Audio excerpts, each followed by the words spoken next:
We all know why Michigan won the last couple of years, and that was because they cheated, obviously. But nevertheless, cheating or not, that was horrible. Yesterday was horrible to watch. And I watched the Florida State and Florida game because I'm a Florida State Seminole fan, and I can't stand the Gators. I can't stand it. My girlfriend's cousin actually goes to Florida and is a Gator. And she was at the game, and thank God nothing happened to her because it wasn't just stuff going on the field. It was with the fans. Everything broke out outside of the stadium too. There were complete craziness, chaos going on in these games. And obviously it's competition, but I understand it's called disrespect when you're taking your flag and taking it to the middle of the field and planting it to take shots at the other team or take shots at your predecessor. But again, it's a game, okay? It's the competitive nature. Baker Mayfield, when he did that, when he played for Oklahoma, I love that. I love that competitive nature. You don't want that to happen? Win the friggin' game. That's the facts. I understand people are sitting here saying, hey, you know what? You can't disrespect the team. You can't put a team in harm's way. Well, it could break out in fights. I mean, there are millions of fans. I'm not saying millions, but thousands and thousands of fans in the audience. They're at that game, Ohio State and the Buckeyes and Michigan. How many Michigan fans were there? There were thousands. How many Ohio State Buckeye fans were there? Thousands. So what do you think is going to happen when that happens on the field?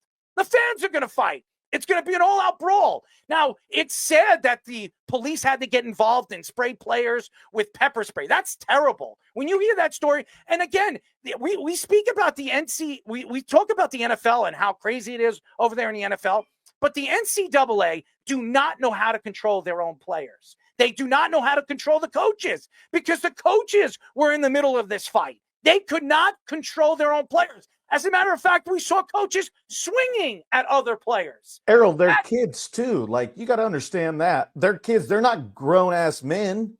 Kids that are 350 pounds. I don't care. They're still 19, 20. They're not men. So, Jabba, if you were a coach on that field and some 350-pound lineman swung at you because you were coaching for the Buckeyes, what are you going to do? You're going to stand there and say, oh, he's a kid. I'm not going to swing at him. No, hell no. I'm going to protect my team. I'm going to protect my guys. I'm going to protect them. And you see Ryan Day standing stoic and doing whatever, and not that guy's an ass. And not protect. Ass. Like, there's nothing wrong with that. Like, if that happened, I don't agree. I resonate with this in the same way. If you hit a home run off me, do a backflip, do a 360. I don't care. I should have made a better pitch. You don't like it? Beat me. That's what I'm saying. No, I'm agreeing with you. And then they came from the other side of the field, and then it was seen in every video that was posted, and we were talking about this off air, where everybody was trying to upload all these videos at the same time because everybody was filming. Where there was one cop that's throwing a hat at somebody, another cop was supposed to be getting trampled, then it's pepper spraying, and it's not only players, but it was sideline reporters as well. She had it filmed and literally was like, I can't see, blah, blah, blah. She was fine, thank goodness. But at the same time, we are still talking about testosterone. We're talking about some of these young men that are just going through puberty and getting that. What do you think is going to happen to those police officers and the police station? Yeah, they're going to be absolutely, they're going to be suspended or obviously lose their job. And they're going to be sued for millions and millions of dollars because obviously some of these players could be future NFL players, future professional athletes, and you put them in harm's way, even if they weren't even involved with the scuffle or they were trying to break it up. That's the terrible problem with the NCAA. I understand they're kids' job. You're absolutely right. They're kids, but these kids are built not like normal kids. Like I said, there are linemen that are 19, 20 years old. They're 350 pounds. You have defensive linemen that are 300 20 pounds, built like oxes that run through walls. I mean, and run a 40 in 4.3, 4.4.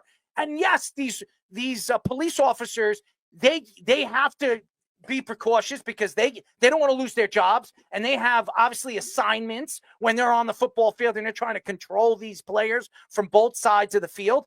But again, they had no control. Why aren't there more security guards when these kind of fights happen? Why aren't there more security guards? I remember it was at Madison Square Garden. It was after the game, and a Ranger fan went right behind a Lightning fan because he saw him wearing a Lightning jersey or shirt, and clocked him right behind the back of his head, and then just ran off like nothing ever happened. And even Ranger fans were appalled. But this is the problem. If there was more security at Madison Square Garden, that would have never happened.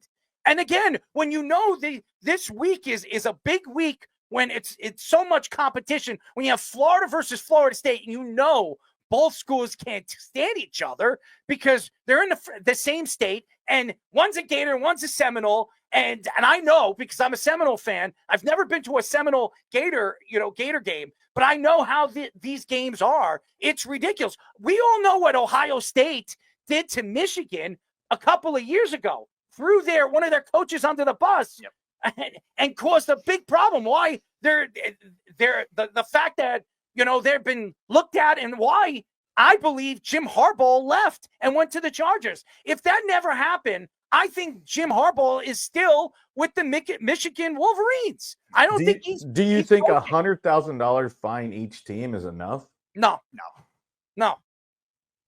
They should not play in a ball game. None of them should be playing in a ball game. They have. I mean, obviously they talk about cheating and scandals and all the other stuff. Like, this is unacceptable. Like, I understand banging with one another, and I get that, but also at the same time, like, and it's not set in stone. But how is somebody not suspended, or how is something not in that realm of, okay, we're just going to find you $100,000?